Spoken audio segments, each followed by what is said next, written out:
Big boss ഹൗസിലെ തർക്കം അതിരുവിട്ടതോടെ നെഞ്ചുവേദനയെ തുടർന്ന് ഷാനവാസ് കുഴഞ്ഞു വീണു. കിച്ചണിലെ തർക്കത്തിൽ ഷാനവാസും നെവിനും നേർക്കുനേർ വന്നപ്പോഴാണ് സംഭവം നടന്നിരിക്കുന്നത്.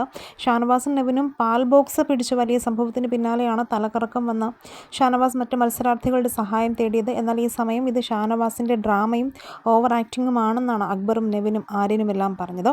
നെഞ്ചുവേദനയെ തുടർന്ന് ഷാനവാസിനെ കൺഫെഷൻ റൂമിലേക്ക് കൊണ്ടുപോയിരുന്നു. വൈദ്യസഹായം ലഭ്യമാക്കി ഷാനവാസിനെ കൺഫെഷൻ റൂമിലേക്ക് പിടിച്ചു കൊണ്ടുപോകുന്ന സമയവും ക്യാപ്റ്റന്മാരും മറ്റു മത്സരാർത്ഥികളും തമ്മിൽ വലിയ വാക്കുതർക്കമാണ് ഉണ്ടായത്. ഷാനവാസിനെ കൺഫെഷൻ റൂമിലാക്കിയതിന് പിന്നാലെ മറ്റു മത്സരാർത്ഥികളെ ബിഗ് ബോസ് ലീവിംഗ് റൂമിൽ വിളിച്ചിരുത്തി നെവിന് ശക്തമായ താക്കീതാണ് നൽകിയിരിക്കുന്നത്. ഇനി ഒരിക്കൽ കൂടി ഇങ്ങനെ സംഭവിച്ചാൽ നെവിനെ ഹൗസിൽ നിന്ന് പുറത്താക്കുമെന്നും ബിഗ് ബോസ് വ്യക്തമാക്കിയിട്ടുണ്ട്.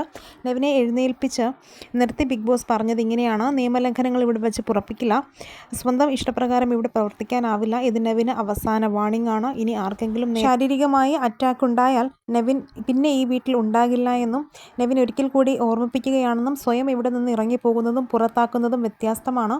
ഒരു രീതിയിലുമുള്ള ശാരീരിക ആക്രമണമോ ഇവിടെ വച്ചു പൊറുപ്പിക്കില്ല. അത്തരത്തിൽ മുൻപോട്ട് പോകുന്ന ഒരു വ്യക്തിയും ഫിനാലെ കാണില്ല എന്നും ബിഗ് ബോസ് പറയുന്നുണ്ട്. കിച്ചണിൽ പാത്രം കഴുകിയതുമായി ബന്ധപ്പെട്ട് വന്ന തർക്കമാണ് ഒടുവിൽ കൈവിട്ട കളിയിലേക്ക് കലാശിച്ചത്. കഴിഞ്ഞ ദിവസം അനുമോളുടെ ബെഡിൽ നെവിൻ പാത്രത്തിൽ വെള്ളം എടുത്തുകൊണ്ടുവന്ന് ഒഴിച്ചതും വലിയ പ്രശ്നമായിരുന്നു.